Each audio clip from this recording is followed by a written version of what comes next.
London, 1958. The rain doesn't wash away the sins of this city. It just makes them shine under the street lamps. They call me when the police hit a brick wall, but tonight, the wall hit them. Take a good look at this. Michael. It's a smashed pocket watch, Professor. Scotland Yard said the switchman dropped it when he fell onto the tracks. A tragic accident. Case closed. Closed? They only saw the body. Michael. They failed to see the paradox. The victim was Arthur Pendleton, a master horologist, a man who despised inaccuracy. Yet, look at the dial. It's frozen. The hands are stuck at exactly 12:01. Precisely. And what else occurred at exactly 12:01 last night at King's Cross Station? The arrival of freight train 404, the coal transport from Newcastle. The train that rolled into platform 9, hissing steam, engine running hot, but with absolutely no one on board. No engineer, no conductor, not a single soul. A ghost ship on rails. Grab your coat, Michael. We have a train to catch. The impound yard at the edge of the city smelled of rust, damp coal, and fear.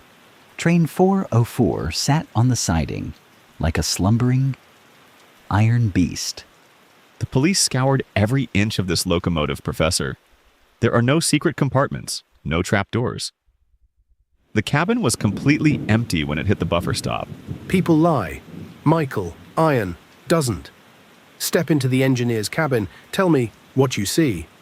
It's a mess. Coal dust everywhere. The throttle is locked in the forward position.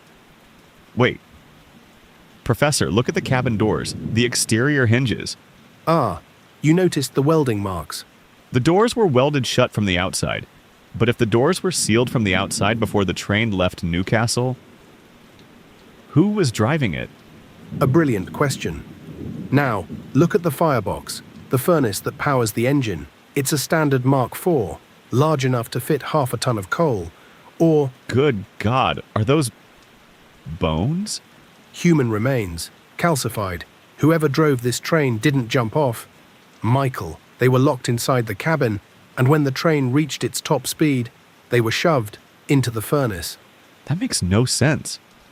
If the killer locked the driver in the cabin from the outside, then welded the doors shut. The killer couldn't be inside. But if the killer was outside, who pushed the driver into the firebox mid-journey? It's a locked room murder on a moving train. Breathe, Michael. When the impossible is eliminated, whatever remains, however improbable, must be the truth. The killer was never on the train. Then how? Remember the watch? 12:01. The exact time the train arrived.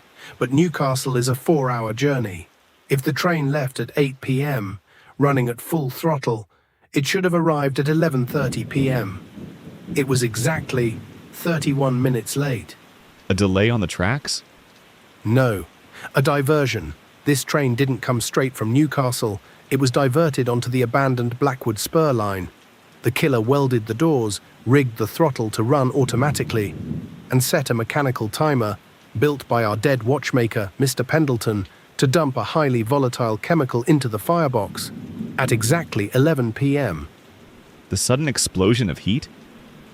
It would incinerate the driver instantly, leaving only bones by the time it rolled into King's Cross.